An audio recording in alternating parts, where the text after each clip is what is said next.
हर हर महादेव दोस्तों, स्वागत है आप सभी का एक बार फिर से। मेरे देवाधिदेव महादेव आप और आपके परिवार पर अपनी कृपा दृष्टि सदा सर्वदा बनाए रखे। दोस्तों, शास्त्रों के अनुसार मनुष्य का शरीर पंच तत्व जल, अग्नि, आकाश, वायु और पृथ्वी से मिलकर बना है। इन पांचों के संतुलन से ही व्यक्ति अपने जीवन काल को सुचारू रूप से चला पाता है। धर्म ग्रंथों में बताया गया है कि सावन के मास में यदि आप इन पांचों का संतुलन आप बनाते हैं तो आपका जीवन बहुत ही सुंदर होगा, जिससे व्यक्ति को भौतिक सुख और उन्नति प्राप्त होती है। सावन के मास में पूजा पाठ, चिंतन, मनन, दान, ध्यान करने से इन पांचों का संतुलन बनता है। दोस्तों, सावन के मास में धार्मिक कार्य से और शिव महापुराण में बताए गए उपाय करने से व्यक्ति के पितृदोष व कुंडली दोषों का भी निराकरण हो जाता है। दोस्तों, आज के वीडियो में मैं आपको शिव महापुराण में बताए गए कुछ अचूक उपायों के बारे में बताऊंगी, जिसे आप करके अपने जीवन की समस्त समस्याओं से दूर हो सकते हैं, अपनी समस्त समस्याओं को दूर कर सकते हैं। आप अपने जीवन को भोलेनाथ को सौंप दीजिए, फिर आपके द्वारा किए गए सभी कार्यों में आपको सफलता मिलने लगेगी, सभी कष्टों से छुटकारा आपको मिलेगा। बस एक बार भोले भंडारी पर अपनी पूर्ण आस्था और विश्वास रखकर देखिए।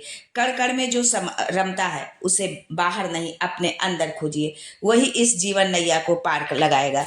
दोस्तों, आप जो कुछ चाहते हैं वो सब कुछ महादेव आपको देंगे। दोनों हाथों से वो आपकी झोली भरने के लिए पृथ्वी पर सावन मास में आते हैं। बस निर्णय आपको करना है कि आपको क्या चाहिए।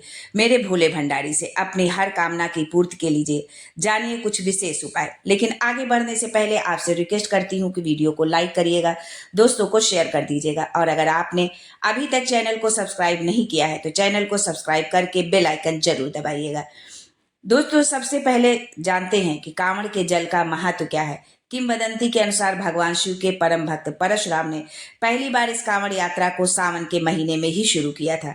पौराणिक मान्यताओं के अनुसार रावण को पहला कांवड़िया माना जाता है। श्रावण मास में किए गए समुद्र मंथन से विष निकला, जिसे भगवान भोलेनाथ ने संपूर्ण जगत को बचाने के लिए अपने कंठ में इस विष को धारण किया। विष के ताप से वो व्याकुल होने लगे। परम भक्त रावण ने त्रेता युग में भगवान भोलेनाथ को विष के ताप से बचाने के लिए कांवड़ में जल लेकर आए और भोलेनाथ का जलाभिषेक किया। फलस्वरूप भगवान शिव का विष का ताप धीरे धीरे समाप्त हो गया। आनंद रामायण में भी वर्णित है कि त्रिजटा भोलेनाथ की परम भक्त थी।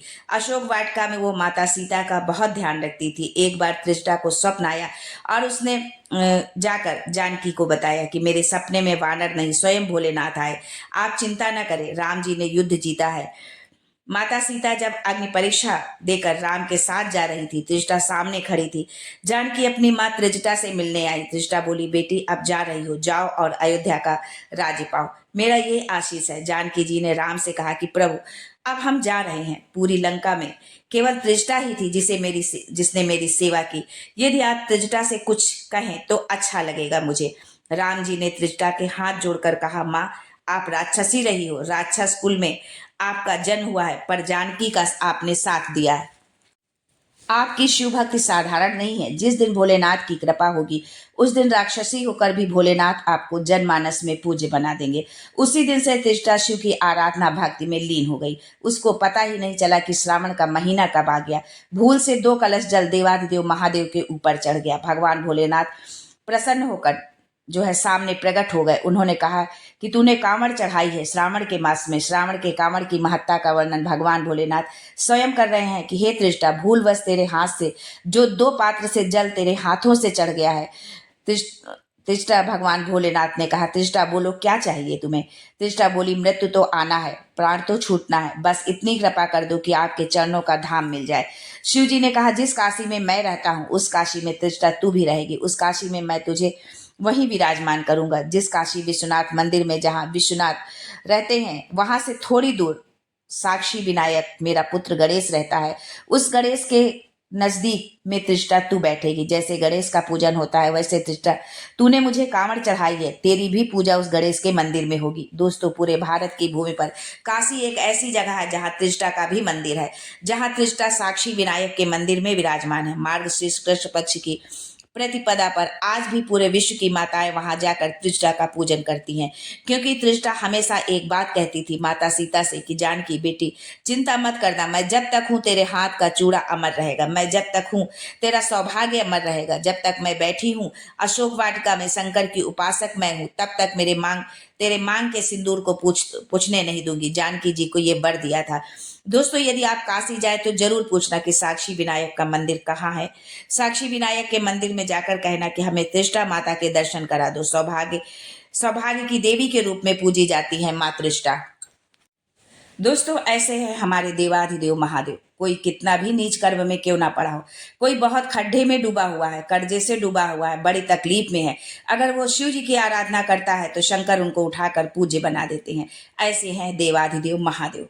बहुत लोग हंसते हैं कि कांवड़ चढ़ाने से क्या होता है, कांवड़ियों को गंवार समझते हैं जो सैकड़ों किलोमीटर पैदल चलकर भोलेनाथ को जलाभिषेक करने जा रहे हैं।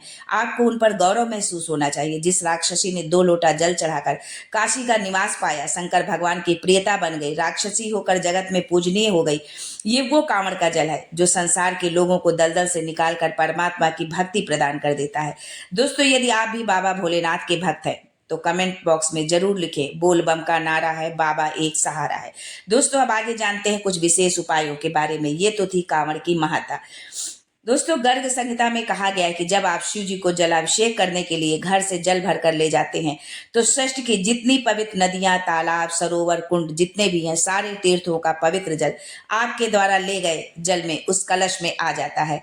और जब आप ये जल शिव को समर्पित करते हैं और 2 बूंद चरणामृत आप जब वापस कलश में लेकर आते हैं तो पद्म पुराण, गर्ग संहिता, शिव महापुराण कहती है कि वो जल साधारण जल नहीं रहता, वो जल गंगा जल बनकर तुम्हारे घर को पवित्र करने के लिए पहुंच जाता है। दोस्तों, बेलपत्र यदि आप शंकर जी के मंदिर की खाते हैं तो मुंह छार छार हो जाता है। प्रतिदिन खाने से कई बार मुंह में छाले भी पड़ जाते हैं। शिव महापुराण की कथा कहती है कि अति सर्वर्त वर्जित, हफ्ते में 1-2 बेलपत्र खाइए। शिव जी में चढ़ी हुई बेलपत्र का चूरा बनाकर खाइए, बस 1 चुटकी भर। लीवर गड़बड़ हो गया है, डायलिसिस चल रहा है, किडनी खराब हो गई है, डॉक्टर बोल रहा है कि डायलिसिस करना पड़ेगा, तो इसके लिए बेलपत्री के पीछे वाली जो गांठ होती है जिसको आप लोग तोड़ के फेंक देते हैं, बेलपत्री के पीछे की जो गांठ है वो ब्रह्मा विष्णु महेश है। बीच में जो है डंडी होती है, बड़ी पत्ती और 2 पत्ती के बीच में जो खाली जगह है उसमें 33 कोटि देवी देवताओं का स्थान होता है।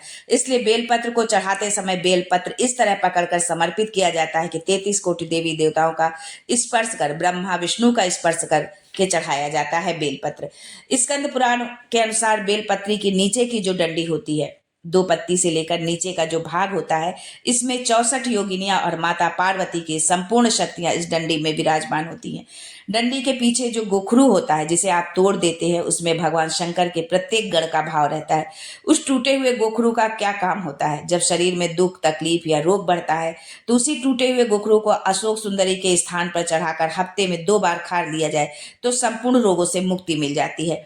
किसी काम के लिए आप बहुत दिन से लगे हैं और वो काम नहीं हो रहा है तो उसके लिए 31 मूंग के दाने, 31 चावल के दाने और 31 बेलपत्री लेकर सोमवार की अष्टमी के दिन शंकर जी के मंदिर में लेकर जाइए। चावल के दाने जो आपकी कामना कर कर शंकर जी की चौखट पर रख दीजिए, कहीं पर भी एकांत में रख दीजिए। मूंग के दाने को नंदी के पांव के पास रख दीजिए, जो पैर ऊंचा रहता है उसके पास 31 बेलपत्र अशोक सुंदरी वाले स्थान पर लाल चंदन, पीले चंदन लगाकर समर्पित करते जाइए। बेलपत्र की डंडी जिधर से पानी बहता है उस ओर होना चाहिए। आप निवेदन करके देखना, एक सोमवार की अष्टमी पर आप निवेदन करेंगे, दूसरी अष्टमी तब आएगी जब आपका काम पूरा हो जाएगा।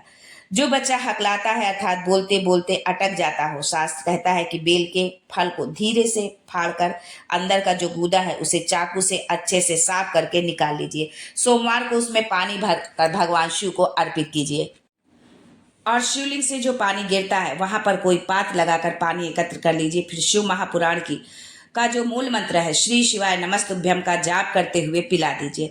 मंत्र बोलते जाइए और पानी पिलाते जाइए, श्री शिवाय नमस्तुभ्यम बोलते जाइए और पानी पिलाते जाइए। ये सोमवार के सोमवार ही आपको ये उपाय को करना है। 8 सोमवार करिए।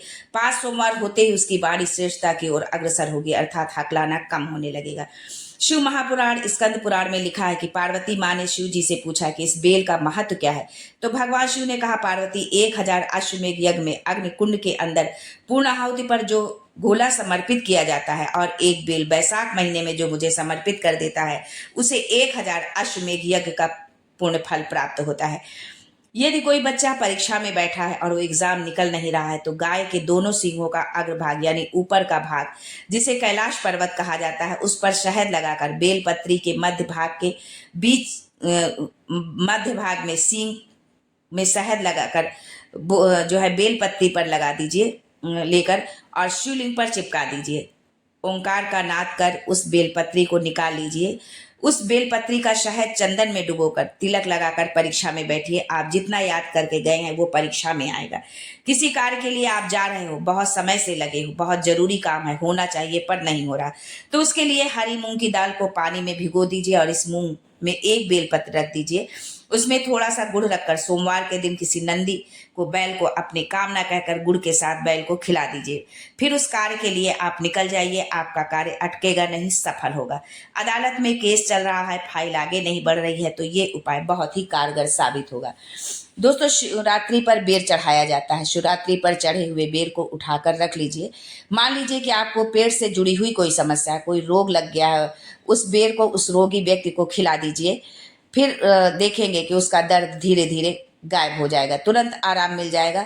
शिवरात्रि पर चढ़े हुए बेर में इतनी प्रबलता होती है। दोस्तों, ये कुछ उपाय थे जो है शिव महापुराण से संबंधित छोटे छोटे से उपाय थे। यदि आप इनको करते हैं पूरी आस्था और विश्वास के साथ तो आपको जरूर जीवन में सफलता मिलेगी।